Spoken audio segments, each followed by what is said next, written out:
Bear with me, it's dark. I'll try and put a little bit of light up. I'm on my way home from Saturday canvassing. I can figure out where the light is. There. That might help a little bit. Um, so, the traffic is hell in Laguna Beach. I think it's really getting stepped up because Christmas is right around the corner. And I know in the evenings a lot of people like to go to the Sawdust Festival area because they have a lot of Christmas stuff out. And people are out and about, walking around, going to restaurants. Isabella mentioned to me today that they have finally discovered Omicron in Orange County. I mean, obviously it was already here. If it was in the LA County wastewater, it was already here. We're still pulling in some pretty good numbers on our petitions. One thing that I'm noticing more and more of, and this kind of like goes hand in hand with what I talked about this morning about mental illness kind of bubbling to the surface.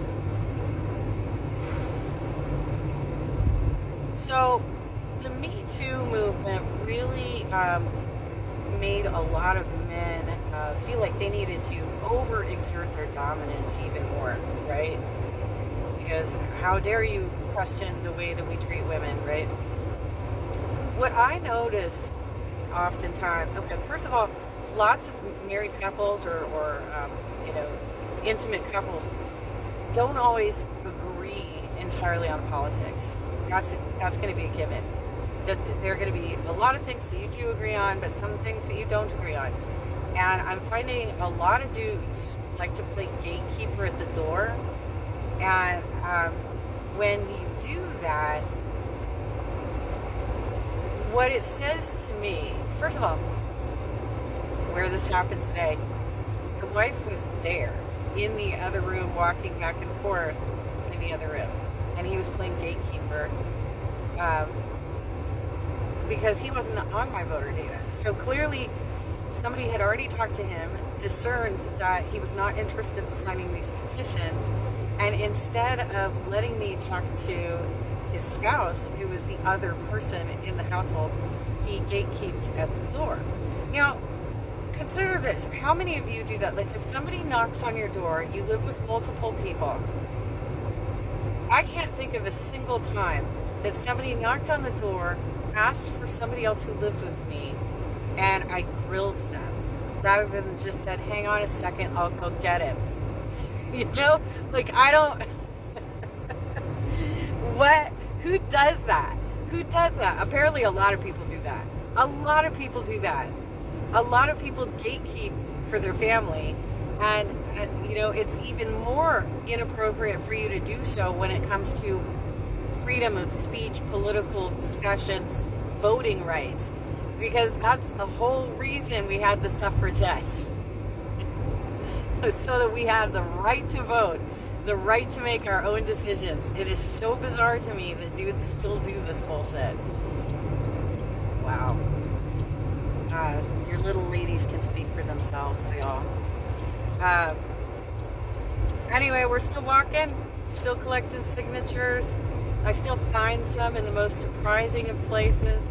Laguna Beach is a really interesting and challenging place to canvass, because it is so hard to find the front door on a lot of these buildings. And they're tucked away in different places, and it looks like they're on one street, but they're really on another street. And sometimes, like, the communities are gated. Sometimes you end up going into a building that you think is an apartment building, and it turns out to be like a facility for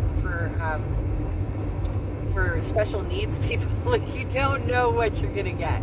You have no idea what you're gonna get. I had a lot of success today going into what we didn't know. When you're looking at the map, you don't know what it's gonna be, right? So the initial assumption was that it might be another mobile home park. Then when I saw the facility, it was a retirement community. It was apartment buildings. It was a retirement community.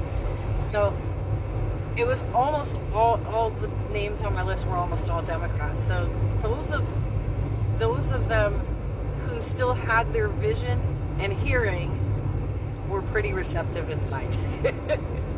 for the ones who still have their vision and hearing. I got a lot out of that one, but yeah, some of them just you know, they made moves like they wanted to sign, but then I realized they were actually incapable. Like they couldn't even like see where to put their signature down and hold the pen steady and stuff. And so there were a couple I had to give up on, because I'm not gonna put somebody in a position like that where they can't even read it. They don't really understand what they're doing. That just doesn't seem right to me. But you know, sometimes you can't tell. Sometimes you can't tell until like you're already a couple petitions in. Like that happened with a fella the other night. He actually signed all 4 of them, and it wasn't until he was signing the 4th petition that his wife came to the door and kind of freaked out and said, "Why are you having him sign things?" And I explained what I was doing, and she's like, "He can't sign things. He can't sign things." And it wasn't until that 4th petition that he did, like, seem to have a blank look.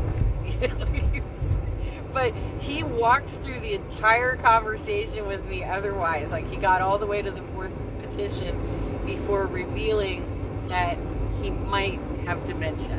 But it just, like, it already, like, he wasn't giving me any clues before that.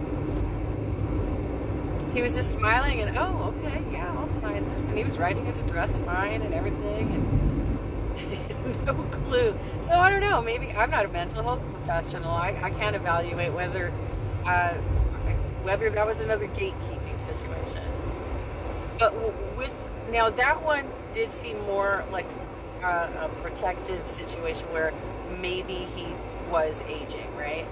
The one with the wife earlier, when dudes do that, that to me says, what kind of abusive relationship are you in? Like, what else is going on? You know? Because that's just not normal. That's not normal for people to speak on behalf of their families like that. Only really controlling people would take away your ability to decide whether you want to participate in a political process. It's very strange when people do that. Very strange. All right. I'm almost done.